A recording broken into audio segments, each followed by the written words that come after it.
నమస్కారం అండి. ఈ మహాలక్ష్మి పథకం ఏదైతే కాంగ్రెస్ పార్టీ అమలు చేసిందో అది చాలా బాధాకరంగా ఉన్నది. ఎందుకంటే ఈ ఆటో డ్రైవర్ల పుట్టగొట్టడం కూడా చాలా బాధాకరమైన. ఎందుకంటే ఈ ఆటో డ్రైవర్స్ గురించి కూడా నాకు బాగా తెలుసు. మా ఫాదర్ కూడా ఆటో నడిపేవాడు. ఒక ఆటో డ్రైవర్ ఒక రోజు సంపాదించుకుంటే ఆయన కట్టే గిరిగిర్లు, పిల్లల చదువులు కానీ, ఇంట్లో కూరగాయలు కానీ, వస్తువులు కానీ అవన్నీ పుట్టగొట్టినట్టే. ఆ మెయింటెనెన్స్ అనుభవం కూడా ఏం మిగలదు. అలాంటిది ఈ ఆటో వాళ్ళకు అన్యాయం చేయడం అన్నది కూడా ఈ కాంగ్రెస్ పార్టీకి చాలా సిగ్గుచేటు. గత ప్రభుత్వాలు ఎప్పుడు కూడా ఇట్లా ఆటో డ్రైవర్లకు అన్యాయం చేయలే. ఈ ప్రభుత్వమే అన్యాయం చేస్తుంది. ఈ రేవంత్ రెడ్డి ఉచితాల కోసం, వాళ్ళ ప్రభుత్వం ఏర్పడడానికి కోసం ఎంతకైనా దిగజారుతూ ఉన్నాడు. 50 ఏళ్ళు పరిపాలించారండి వాళ్ళు కాంగ్రెస్ పార్టీ.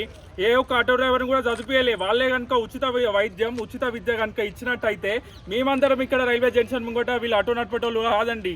ఇప్పుడు అనవసరంగా ఈ ఉచిత బస్సులను పెట్టి ప్రయాణికులందరినీ ఆగం చేస్తూ ఉన్నారు. ఇంకొకటి ఏంటంటే, మీకు అంతగానం ఇంట్రెస్ట్ ఉంటే చదువు మీద పెట్టండి.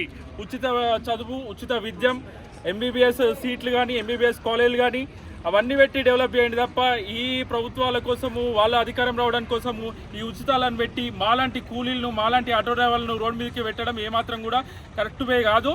మేము వెంటనే ప్రభుత్వం స్పందించాలి. మేము ధర్నాలు దిగుతాము. రేవంత్ రెడ్డి దిగొచ్చి మాకు ఉపాధి కల్పించాలని మేము మనస్ఫూర్తిగా కోరుకుంటున్నాం. ఇదైతే కరెక్ట్ వే కాదు. ఇది ఒక రైల్వే జంక్షన్ అండి.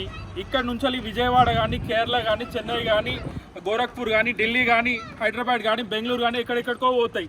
ఇక్కడ ఉన్న ప్రయాణికుల్ని వరంగల్కి ఒక 20 కిలోమీటర్లు దించొస్తాం. మేమేం హైదరాబాదు, మెదక్, నల్గొండ, ఖమ్మం ఏం పోము. కేవలం ఈ లోకల్లో కూడా ఎవరు ఎక్కట్లేదు. అంటే లాంగ్ మేము హైదరాబాద్ పోము కాబట్టి హైదరాబాద్ పెట్టుకోండి. ఎవరైతే దరిద్రపు రేఖ దగ్గర ఉన్నారో వాళ్ళకు పెట్టుకోండి, అలౌట్ చేయండి. వికలాంగులకు అలౌడ్ చేయండి, స్టూడెంట్స్కి అలౌడ్ చేయండి. కాకపోతే లోకల్ ఇక్కడ 20 కిలోమీటర్ల వాళ్ళకు కూడా ఇవ్వడం అయితే కరెక్ట్ వే కాదు.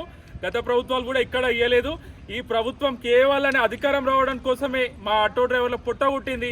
మేము మార్పు రావాలి, కాంగ్రెస్ రావాలంటే ఇది అన్యాయం, ఇది జరిగింది. వెంటనే దీని తక్షణమే యనమల రేవంత్ రెడ్డి గారు స్పందించాలి, సీఎం గారు. లేకపోతే ధర్నాలకు ఎంతకైనా దిగుతాం. కొట్లాడి సాధించుకున్న తెలంగాణ అండి ఇది. ఆనాడు మేము ఆటో డ్రైవర్ల అందరం ధర్నాలు వేసి, వంట మార్పులు వేసి కొట్లాడితేనే వచ్చింది. 10 ఏళ్ళు కేసీఆర్కి ఇచ్చాం. తర్వాత మార్పు కావాలని నీకిస్తే నువ్వు చేసింది ఏమున్నది? ఉచితాలను పెట్టి మమ్మల్ని రోడ్ మీద పడేసి మేము ఎక్కడికి పోవాలి, ఏమని చేసుకోవాలి? ఒక్కరు కూడా ఆటో ఎక్కట్లేదు. ఇప్పుడు ఎవరు కూడా బస్సెస్ ఉన్నాయి కదా అని అట్టే పోతూ ఉన్నారు. ఇది చాలా అన్యాయం. వెంటనే స్పందించి మాకు ఏదో ఒక న్యాయం జరగాలని మేము మనస్ఫూర్తిగా కోరుకుంటున్నాం.